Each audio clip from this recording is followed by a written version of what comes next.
राधे राधे साथियों, स्वागत है आप सभी का आपके अपने चैनल प्रोग्रेस पॉइंट में। और मैं हूं ऋचा।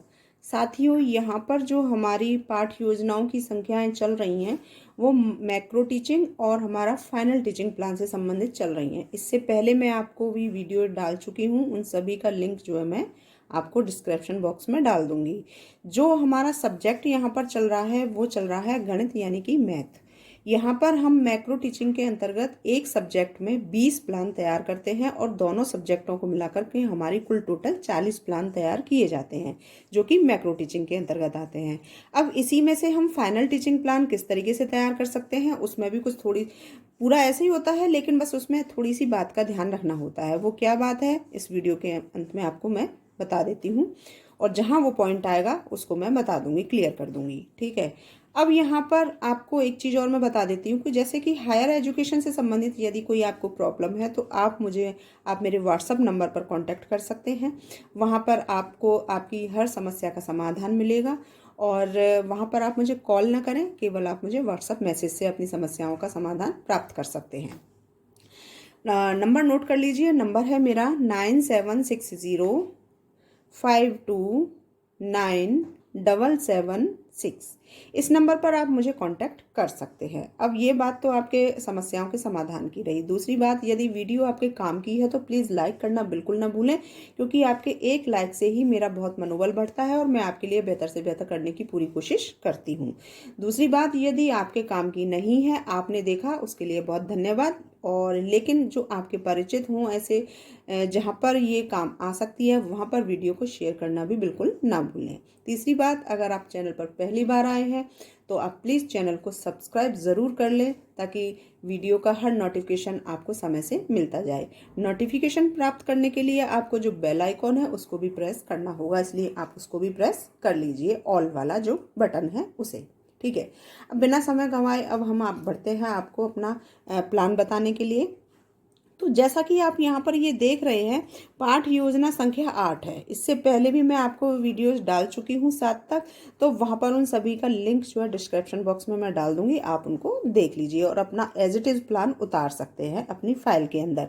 अगर आप मैक्रो की फाइल तैयार कर रहे हैं तो सारे प्लान आप एज इट इज़ रख सकते हैं। और अगर आप मैक्रो टीचिंग नहीं, आपको फाइनल टीचिंग के लिए चाहिए, तो वहाँ पर फाइनल टीचिंग में भी आपको ये बहुत मददगार होने वाला है। तो यहाँ पर आपको ठीक इसी फाइनल टीचिंग में भी और मैक्रो टीचिंग में ठीक इसी तरीके से उतारता चला जाना है।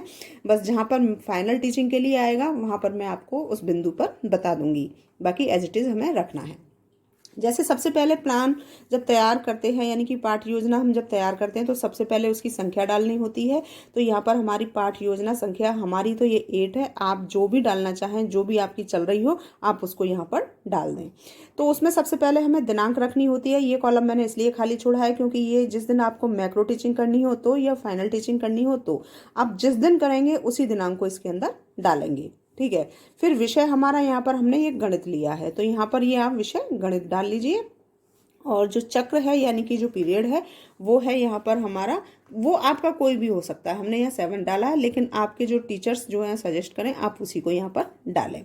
कक्षा हमने यहाँ 7th का लिया है, तो हमने यहाँ 7th क्लास का यहाँ पर डाला हुआ है। उसके बाद यहाँ पर उपविषय हमने डाला है, यानी कि सब्जेक्ट जो है, यानी कि ये सब्जेक्ट हो गया, ये सब सब्जेक्ट हो गया। तो यहाँ पर हमने अंक गणित से लिया है, यानी कि ये गणित के अंदर हमने अंक गणित से हमने ये टॉपिक लिया है। इसकी जो ड्यूरेशन यानी कि अवधि जो है वो 36 मिनट की है, 36 मिनट्स की है। प्रकरण जो यानी कि टॉपिक है, वो टॉपिक है हमारा परिमेय संख्या को घात के रूप में व्यक्त करने के नियम। तो ये हमारा इसका प्रकरण यानी कि टॉपिक है। और विद्यालय का नाम के अंतर्गत यहाँ पर जो आपके विद्यालय के जो शिक्षक हैं वो आपको सजेस्ट करेंगे कि जिस स्कूल में आपने जो है मैक्रो टीचिंग की होगी आप उस स्कूल का नाम यहाँ पर डालें। तो ये तो यहाँ तक की एंट्री हो गई। इसके बाद हमारी जो इसका प्रारूप होता है वो इस तरीके से होता है कि हमने यहाँ पर ये शिक्षण बिंदु वाला कॉलम बनाया है, क्रम संख्या वाला कॉलम बनाया है और घटक वाला कॉलम बनाया है। यानी शिक्षण बिंदु के अंतर्गत जो जो हमारे पॉइंट्स आते चले जाएंगे, शो करना है, उस चीज़ के ऊपर हमने यहाँ पर ये कॉलम बनाया। क्रम संख्या के अंतर्गत ये जो हमारे कंपोनेंट्स हैं, इन कंपोनेंट्स के अकॉर्डिंग ही हम यहाँ पर सारे पॉइंट्स को रखते हैं। तो ये सामान्य उद्देश्य कहलाते हैं। सामान्य उद्देश्य हमारे गणित सब्जेक्ट के आधार से होते हैं, और यहाँ पर विशिष्ट उद्देश्य है, ये विशिष्ट उद्देश्य हमारा ये प्रकरण के आधार से होता है। तो यहाँ पर ये विशिष्ट उद्देश्य हो गया, यानी कि सामान्य बिंदु में हमारे सामान्य उद्देश्य हो गए जो ये रहे, विशिष्ट उद्देश्य हो गया जो ये रहा। अब आता है पूर्व ज्ञान, यानी कि प्री नॉलेज। बच्चे की प्री नॉलेज है, जैसे कि ये 7th क्लास का हमने तैयार किया है, तो बच्चे की जो प्री नॉलेज होगी वो होगी 6th क्लास की। तो यहाँ पर हमने ये प्री नॉलेज यानी कि पूर्व ज्ञान रख लिया है। इसके अंदर छात्र परिमेय संख्या के घात के रूप में व्यक्त करने के नियम के विषय में सामान्य जानकारी रखते हैं। तो यहाँ पर ये हमने इसको लिख दिया है। अब इसके बाद जो हमारा आता है इस पेज का आखिरी पॉइंट जो आता है वो आता है सहायक सामग्री, यानी कि TLM। इसमें आप जो जो TLM यूज़ कर रहे हैं उसका विवरण देना होता है। अगर आप पूरा विवरण ना दें तो इस तरीके से लिख सकते हैं कि समस्त कक्षोपयोगी सहायक सामग्री। तो ये तो हमारा पेज नंबर 1 का वर्क हो गया। पेज नंबर 2 पर हम देखते हैं इस तरीके से होता है। पेज नंबर 2 के अंतर्गत हम ये देखते हैं कि हमने यहाँ पर इस पेज को भी और इस पेज को भी दोनों को ही काउंट करना होता है। नंबर यहाँ पर डालेंगे वो हमारा 2 ही डलेगा और इधर 3 डलेगा, लेकिन काउंट हम इसको दोनों को एक मिलाते हुए करना है, क्योंकि प्लान हमें दोनों को मिलाते हुए ही बनाना होता है। किसी भी पार्ट को जब हम शुरू करते हैं तो वहाँ पर उसकी प्रस्तावना ज़रूर होती है, और उस प्रस्तावना को इंट्रोडक्शन कहा जाता है। इंट्रोडक्शन निकालना अत्यंत आवश्यक होता है। तो प्रस्तावना के अंतर्गत हमें यहाँ पर कुछ प्रश्नों की संरचना करनी होती है, जो कि हमारे पाठ के अंदर से हमें टॉपिक निकलवाना होता है, जो कि बच्चे निकालते हैं। अब यहाँ पर प्रश्नों की संरचना जो होती है वो बहुत ही सामान्यतः बहुत ही आसान रूप से बनानी चाहिए, ताकि आप जो प्रश्न पूछें और आपका टॉपिक जो है जो जिस पर आप पढ़ाने जा रहे हैं वो बच्चे उससे आसानी से बता सकें। दूसरी बात में यहाँ पर मुख्य बिंदु एक ये भी हमारा आता है कि आप जो भी प्रस्तावना के प्रश्न रखते हैं, अगर आप पाठ में से निकालोगे तो वहाँ थोड़ा सा मुश्किल हो जाता है, लेकिन आप कहीं अदर से लेकर के आओगे बिल्कुल सामान्य तौर से, तो वहाँ पर आप आसानी से अपनी पाठ योजना को आसान बना सकते हैं। यहाँ पर जैसे मैंने ये प्रस्तावना बनाई है, प्रस्तावना के ये प्रश्न है, तो 3 कॉलम मैंने यहाँ पर रखे हैं। ये प्रश्नों की क्रम संख्या के रूप में यहाँ पर मैंने रखा हुआ है। मैं थोड़ा और नज़दीक इसको ला करके दिखा देती हूँ। जैसे ये है, तो यहाँ पर इस तरीके से ये क्रम संख्या हो गई। हमने यहाँ पर 3 प्रश्नों की संरचना की है। 3 से कम नहीं होने चाहिए और 5 से इसमें ज़्यादा नहीं होने चाहिए। तो पहला जो प्रश्न हमारा आता है वो इस तरीके से आता है कि कोई परिमेय संख्या बताओ। तो यहाँ पर बच्चों ने ये आंसर दिया। अब हमने इसी आंसर को हमने अगले क्वेश्चन में डाल दिया। जैसे जो भी इसका आंसर आया उसे डालते हुए भाज्य संख्या है या अभाज्य संख्या है, जो भी ये संख्या है उसको यहाँ पूछा गया है कि ये भाज्य संख्या है या अभाज्य संख्या है। तो यहाँ पर उत्तर आता है अभाज्य संख्या। अब यहाँ पर हमने लिखा कि इसी पॉइंट को ऊपर डाला था कि का घातीय संकेतन क्या होगा। तो यहाँ पर बच्चे आंसर नहीं दे पाते हैं, तो ये हमारा हो गया समस्यात्मक, यानी कि अब बालक को आप समझाओगे अच्छे से। तो समझाने से पहले हमें कुछ बच्चों को खास निर्देश देने होते हैं, और वो निर्देश हमारे इस तरीके से हैं।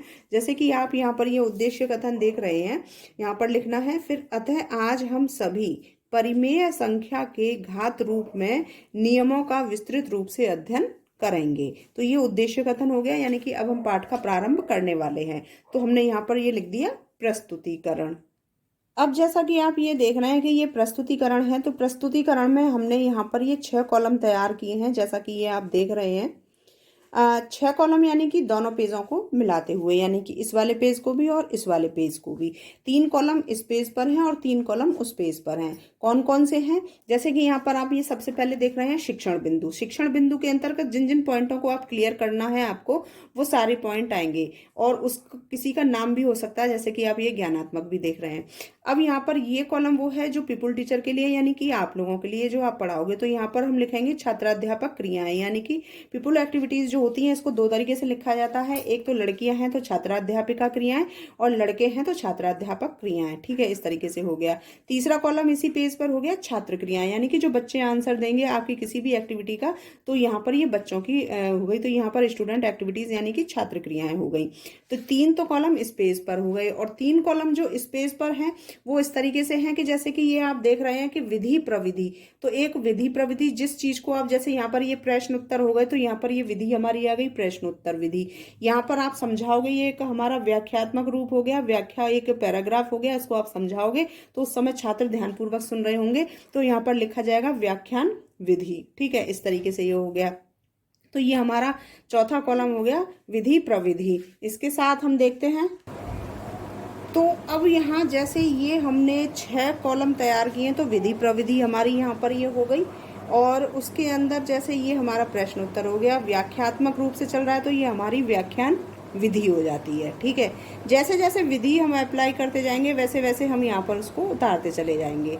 यहाँ पर ये श्यामपट्ट कार्य है, श्यामपट्ट कार्य है यानी कि जो भी आप ब्लैक बोर्ड को यूज़ करोगे तो यहाँ पर ये जो मुख्य बिंदु हैं जो इस पार्ट के अंदर आए हैं उस मुख्य बिंदु को यहाँ पर उतारोगे।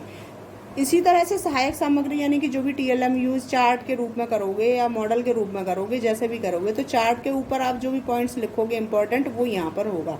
ये TLM दोनों जो है, एक ये रोलर बोर्ड हो गया और एक ये चार्ट हो गया, ये बड़े रूप से आप क्लास के अंदर हैंग करोगे जब आपकी प्रस्तावना निकल जाएगी तब। तो यहाँ पर ये पॉइंट आपके हो गए। तो इस तरीके से मिलाकर के कुल टोटल ये हमारे 6 कॉलम इस पेज में तैयार होते हैं। सबसे पहले जैसे शिक्षण बिंदु के अंतर्गत हम यहाँ पर जो भी टॉपिक लेंगे इनको कहा जाता है स्टेप। जितने भी स्टेप में आप पढ़ाना चाहते हो एक पार्ट को, उतने स्टेप का विवरण यहाँ पर देना होता है शिक्षण बिंदु वाले कॉलम में। तो जैसे कि ये फर्स्ट स्टेप है, आप यहाँ किसी भी पाठ योजना को जब पढ़ाते हो तो 2 से कम हमारे स्टेप नहीं होते हैं, उससे ज़्यादा हो सकते हैं, 3, 4, 5, 6 जितने भी, लेकिन हमारा कम से कम 2 तो होने ही चाहिए, जो हमारी 36 मिनट की जो इसकी ड्यूरेशन है वो हमारी कंप्लीट हो जाए। ठीक है, इस तरीके से। तो जैसे यहाँ पर पहला हमारा स्टेप आता है, उसका जो बिंदु है वो है परिमेय संख्या के घात रूप का प्रथम नियम। तो हम उसको यहाँ पर बता रहे हैं। अब इसके अंदर जब भी हम पाठ को शुरू करेंगे बच्चों के सामने तो वो प्रश्न से ही करेंगे, प्रश्न बच्चों से पूछेंगे, बच्चे उत्तर देंगे। यहाँ पर हम जब बच्चा अटक जाएगा तो वहाँ पर हम उसकी व्याख्या कर देंगे इन प्रश्नों के आधार पर। तो यहाँ पर जैसे कि आप ये देख रहे हैं, जब प्रश्न पूछा है बच्चों से तो उसका उत्तर ये निकल करके आया है। अब यहाँ पर लास्ट में प्रश्न में बच्चे अटक गए हैं, तो यहाँ पर ये हम जो अब ये एक व्याख्यात्मक रूप होगा यानी एक पैराग्राफ होगा, इसको हम समझाएंगे। समझाने के आधार से यहाँ पर हम जो भी होगा हमारा पैराग्राफ, उसको कहा जाता है ज्ञानात्मक। ठीक है, तो यहाँ पर आपने जब प्रश्न पूछे थे तो बच्चों ने उत्तर दिया था। अब यहाँ पर उस समय जो है आप पैराग्राफ को समझा रहे हो, एक्सप्लेन कर रहे हो, तो उस समय बच्चे क्या कर रहे हैं, ध्यानपूर्वक सुन रहे हैं। तो ये क्या कहलाता है, हमारा विधि प्रविधि के अंतर्गत व्याख्यान विधि, और ये हमारे दोनों में इम्पोर्टेंट एक पॉइंट्स हो गए। ठीक है, अब यहाँ पर पैराग्राफ हमारा पूरा नहीं होता है, जैसे रह जाता है कुछ कार्य, तो हम अगले पेज से उसको शुरू करते हैं। तो अब बढ़ते हैं अगले पेज की तरफ। जैसे अगले पेज में हमने ये पलट के देखा है, तो यहाँ पर हमारा जो है एक लाइन पूरी हो गई थी, यानी वो पैराग्राफ पूरा हो गया था। अब जब पैराग्राफ हमारा पूरा हो गया है तो हमने वहाँ पर उसको एक मूल्यांकन के आधार से ये देखा जाता है कि बच्चे की कितनी समझ में आया, और ये जानने के लिए हमें फिर से पुनः प्रश्न संरचना करनी होती है। तो वो प्रश्न संरचना यहाँ पर हमने की है पैराग्राफ से संबंधित, इसमें इसको कहा जाता है बोधात्मक प्रश्न। ठीक है, तो यहाँ पर ये हो गया इसके प्रश्न आपने किया एक पैराग्राफ को समझाने के लिए कि बच्चों ने कितना समझा उसे, और ये बच्चों के उत्तर निकल करके आ गए। तो ये दोनों विधि मिलकर के क्या कहलाई, यहाँ पर प्रश्न उत्तर विधि। ठीक है, ऐसे ही यहाँ पर ये तो पहला स्टेप हमारा समाप्त हो गया। दूसरा स्टेप हमारा ये आता है, यहाँ पर दूसरा स्टेप जो आता है, जैसे उसका जो भी हम समझाने वाले होंगे दूसरे स्टेप में, उसका यहाँ पर पूरा विवरण दिया जाता है। जैसे कि परिमेय संख्या के घात रूप का द्वितीय नियम, तो ये पहला नियम हमने पहले स्टेप में लिया था, दूसरा नियम हमारा दूसरे स्टेप में आ गया है। तो यहाँ पर अब हम फिर से प्रश्नों की संरचना रखी है हमने बच्चों को समझाने हेतु। तो यहाँ पर ये इनको क्या कहा जाता है, विकासात्मक प्रश्न। तो यहाँ प्रश्न हो गए, यहाँ उत्तर हो गए, तो ये विधि हमारी कहलाई प्रश्नोत्तर विधि। ऐसे ही अब ये समझा दिया बच्चों को प्रश्नों के माध्यम से। अब इसी से संबंधित हमने एक पैराग्राफ भी बनाया होता है, चाहे वो 2 लाइन क्यों ना हो, जैसे कि इसके अंतर्गत दिखाई दी है। तो इसको कहा जाता है ज्ञानात्मक। तो उस समय बच्चे सुन रहे होते हैं, तो ये हो गया हमारा व्याख्यान विधि। इसी तरीके से हमने यहाँ पर जब ये पैराग्राफ लिया था, इससे संबंधित ये प्रश्न आ गए थे, बच्चों को समझा दिया था, तो हमें और मूल्यांकन करने के लिए फिर से हमने प्रश्नों की संरचना यहाँ पर रखी। और ये प्रश्नों की संरचना जो है यहाँ पर हमारी क्या कहलाई, बोधात्मक प्रश्न। तो यहाँ पर हमने प्रश्न उत्तर हो गए हमारे, तो यहाँ पर ये विधि हो गई। ठीक है, तो ये हो गया। अब तीसरा जो हमारा स्टेप आता है वो इस तरीके से होता है कि जैसे हमने पहले किया था पहला और दूसरा स्टेप, ठीक उसी तरीके से हमने तीसरा स्टेप भी लिया है। अब यहाँ पर तीसरे स्टेप में भी हम लिखेंगे कि परिमेय संख्या के घात रूप का तृतीय नियम, यानी कि नियमों के विषय में जैसे पहला भी नियम था, दूसरा भी नियम था, तो तीसरा भी हमारा नियम होगा। तो उसका भी हमने यहाँ पर प्रश्नों के आधार से रखा है। तो ये हमारे विकासात्मक प्रश्न कहलाते हैं, जैसे कि ये ऊपर आप देख रहे हैं यहाँ कहलाए थे। तो इसी तरीके से यहाँ पर हमारा ठीक उसी तरीके से आएगा। बात आती है श्यामपट्ट कार्य की और चार्ट की। तो यहाँ पर वो अभी आपको बताया था कि यहाँ पर हमारे जो है मुख्य बिंदु इनके अंतर्गत आएंगे। तो ठीक उसी तरीके से हमने तीसरे स्टेप भी लिया। आगे हम देखते हैं तीसरे स्टेप के अंतर्गत जब हमने देखा था कि तो हमारा पीछे 2 क्वेश्चन थे और ये तीसरा हमारा इसमें क्वेश्चन आ गया, यानी कि उसी स्टेप के हमने तीसरा क्वेश्चन, वहाँ जगह कम थी तो हमने अगले पेज से शुरू कर दिया। तो यहाँ पर ये तीसरा प्रश्न हो गया विकासात्मक प्रश्नों का। तो यहाँ पर समस्यात्मक यानी बच्चे आंसर नहीं दे पा रहे हैं, और जब हमने ये समझा दिया तो अब आंसर नहीं दे पा रहे हैं, रुक गए हैं बच्चे, तो अब हमें एक पैराग्राफ के रूप में यहाँ पर कुछ समझाना होता है। तो ये वही पैराग्राफ हो गया और उसको कहा जाता है यहाँ पर ज्ञानात्मक। ठीक है, अब इसका ये हो गया, जब बच्चे समझ गए हैं तो समझने के बाद यहाँ पर फिर हमें उनका मूल्यांकन करना है। मूल्यांकन के अंतर्गत इसी में से हमें कुछ प्रश्नों की संरचना रखनी है, तो इसको कहा बोधात्मक प्रश्न। तो वो प्रश्न इसी पैराग्राफ से हमने ये प्रश्न लिए हैं। तो यहाँ पर ये हमने उनको समझा दिया है। अब इस विधि को प्रश्नोत्तर विधि कहा जाएगा। यहाँ पर आप समझा रहे हो तो ये व्याख्यान विधि कहलाएगी। ठीक है, तो इस तरीके से यहाँ पर हो गया। मुख्य बिंदु के आधार से यदि हम देखें तो यहाँ पर ये श्यामपट्ट कार्य और चार्ट पेपर में भी उसी तरीके से हमने मुख्य बिंदुओं को उतार दिया। तो ये हमारे यहाँ पर 3 स्टेप हो चुके हैं इसके अंतर्गत। अगला फिर हम देखते हैं इसके अंदर। तो यहाँ पर ये हमने देखा कि हमने 3 स्टेप इसके अंतर्गत लिए थे। और अब हमारा, अगर आपके प्लान में और जगह है पेज में, फाइल में 36 मिनट का आप कर सकते हो, तो आप स्टेप वाइज और बढ़ा सकते हो इसको, यानी चौथा भी रख सकते हो, 5वां भी रख सकते हो, 6ठा भी रख सकते हो। तो यहाँ पर ये कोई लिमिट उसमें नहीं है, लेकिन ये नहीं है कि हम उसको ओवर कर दें। ठीक है, तो यहाँ तो ये हो गया। अब लास्ट में ये, जैसा कि आप ये देख रहे हैं, इसमें पुनरावृत्ति प्रश्न। पुनरावृत्ति प्रश्न का मतलब ये होता है कि यहाँ पर आप पहले जो प्रश्नों को आप दोहरा चुके हो, यानी पाठ को जब आपने पढ़ाया था तो कुछ प्रश्न जो आपने पूछे थे वहाँ पर जितने भी सारे, उन्हीं सभी प्रश्नों को आपको यहाँ पर रखना होता है। तो उन सभी प्रश्नों को सब नहीं रख सकते, तो उसमें से कुछ प्रश्न हमने सेलेक्ट कर लिए और यहाँ पर रख दिए। अमूमन ऐसा होता है कि हम इसको 5 से कम नहीं रख सकते हैं और इसको 12 से ज़्यादा नहीं रखते हैं। तो यहाँ पर ये बच्चे ने जो किया है, एक 4 प्रश्न की संरचना है, तो इसमें अभी थोड़ी सी ये कमी हो गई है, तो आप ना करें। एक प्रश्न पिछले पेज में से ही कहीं ना कहीं से उठा करके आप यहाँ से यहाँ रख सकते हैं। ठीक है, तो ये तो हो गया। अब बात आती है हमारी फाइनल टीचिंग प्लान की। अब मैं आपको ये बता देती हूँ वो महत्वपूर्ण बात कि फाइनल टीचिंग में प्लान जब हम तैयार करते हैं तो हमें क्या नहीं करना चाहिए। तो देखिए, सबसे पहले तो आप ये समझ लीजिए कि मैक्रो टीचिंग और फाइनल टीचिंग में बहुत ज़्यादा अंतर नहीं होता है। बस इतना अंतर होता है कि जो आपने मैक्रो टीचिंग के टाइम पर जितने भी प्लान पढ़ाए थे, उन्हीं में से आपको कोई एक प्लान उतार करके आप फाइनल टीचिंग में रख सकते हैं। बस इतना अंतर होता है कि मैक्रो टीचिंग में आप ये जैसे देख रहे हैं कि गृह कार्य है, तो मैक्रो टीचिंग में गृह कार्य दिया जाता है। तो यहाँ पर आपको, यदि आप यहाँ पर इन प्लानों को उतार रहे हो एक के बाद एक, तो यहाँ पर आप मैक्रो टीचिंग में ये गृह कार्य डालोगे, यहाँ पर लिखोगे। और यदि आप फाइनल टीचिंग के लिए आप ये प्लान उतार रहे हो तो वहाँ पर इस गृह कार्य को ना डालें, क्योंकि मैक्रो टीचिंग में डाला जाता है और फाइनल टीचिंग में नहीं डाला जाता। मैक्रो टीचिंग में हमें एक के बाद दूसरा, दूसरे के बाद तीसरा, इस तरीके से एक सब्जेक्ट में 20 प्लान पढ़ाने होते हैं, तो वहाँ पर गृह कार्य हमें दिया जाता है। लेकिन जो फाइनल टीचिंग होता है वहाँ पर केवल हमें एक ही दिन टीचिंग करनी होती है, तो वहाँ पर हमें कोई भी गृह कार्य नहीं डालना होता। तो यहाँ पर यही अंतर है इसके अंदर फाइनल टीचिंग और मैक्रो टीचिंग के अंतर्गत, कि जब आप मैक्रो टीचिंग करते हो तो वहाँ पर आपको ये गृह कार्य डालना होता है, और जब फाइनल टीचिंग अगर इसी को उतार रहे हो तो वहाँ पर ये गृह कार्य ना डालें, इसको हटा दें इस वाली कॉलम को। ठीक है, तो ये तो यहाँ तक का हो गया। बात आती है पर्यवेक्षक की टिप्पणी यदि हो तो। ये इसलिए लिखा जाता है, फाइनल हो चाहे मैक्रो हो, दोनों में, क्योंकि यहाँ पर जो भी, जैसे अगर आप मैक्रो टीचिंग कर रहे हो तो वहाँ पर आपके कक्षा के अध्यापक आपका सुपरविजन करते हैं और वहाँ पर आपकी हर कमियों को और आपकी हर अच्छाई को वो देखते हैं। कमियाँ हैं तो भी यहाँ पर वो अपने कमेंट्स लिखेंगे, अगर अच्छा है तो भी यहाँ पर कमेंट्स लिखेंगे। तो दोनों ही तरह से आपको रिइंफोर्समेंट दिया जाता है, इसलिए यहाँ पर उनके कमेंट्स लिखना आवश्यक होता है और यहाँ पर वो सिग्नेचर कर देते हैं। अब यहाँ पर फाइनल टीचिंग में क्या होता है कि यहाँ पर जो एग्जामिनर्स आते हैं प्रैक्टिकल के लिए, तो वहाँ पर 3 एग्जामिनर्स आते हैं और तीनों के यहाँ पर सिग्नेचर होते हैं। हाँ, वो ये आवश्यक नहीं कि वो यहाँ पर कमेंट डाले, परंतु आपका प्लान यदि उनको बहुत ही अच्छा लगा है, अट्रैक्टिव है, आपने बहुत ही अच्छे से उसको पढ़ाया है, कवर किया है, तो वो अपनी जिज्ञासा को यहाँ पर रख सकते हैं। यदि आपका कार्य बहुत ही बेहद खराब रहा है तो यहाँ पर वो उस तरह से भी कुछ कमेंट्स लिख सकते हैं, या फिर आपको कोई ग्रेड दे सकते हैं। तो यहाँ पर उस तरह से हमें ये कॉलम बनाना होता है यहाँ पर पर्यवेक्षक की टिप्पणी के लिए। तो ये हमारा पार्ट यहाँ पर समाप्त हो जाता है। इस तरीके से अगर मैक्रो टीचिंग प्लान आप बना रहे हो तो यहाँ आगे से फिर से शुरू हो जाएगा, जैसा कि आप ये यहाँ पर ये देख रहे हैं। तो इसको मैं अगली वीडियो में फिर से आपको रखूँगी। तो यदि आप मैक्रो टीचिंग के लिए ये प्लान बना रहे हैं तो आप एक के बाद एक बना सकते हैं। पूरे में 20 प्लान यहाँ पर आपको बताने वाली हूँ, और जो आपके काम आएंगे मैक्रो टीचिंग की फाइल में। और यदि आप फाइनल टीचिंग के लिए उतार रहे हैं तो आप इसको ऐसे रख सकते हैं। यदि आप चैनल पर पहली बार आए हैं और आपको मैक्रो टीचिंग चाहिए या हायर एजुकेशन से संबंधित कोई भी आपको जिज्ञासा है, तो वो समस्या है, तो वो उसका समाधान चाहिए, तो आपको इस चैनल से अच्छा और कोई चैनल नहीं मिलेगा। तो आप प्लीज़ चैनल को सब्सक्राइब ज़रूर कर लें, जो बेल आइकन है उसको भी प्रेस कर दें, और ऑल का जो बटन आता है उसको भी आप प्रेस कर दें, ताकि वीडियो का हर नोटिफिकेशन आपको समय से मिलता जाए। वीडियो यदि आपके काम की है तो प्लीज़ लाइक करना बिल्कुल ना भूलें, और जहाँ आवश्यकता है वहाँ पर इसको शेयर भी कर दें। वीडियो देखने के लिए आप सभी का बहुत बहुत धन्यवाद। नमस्कार। राधे राधे।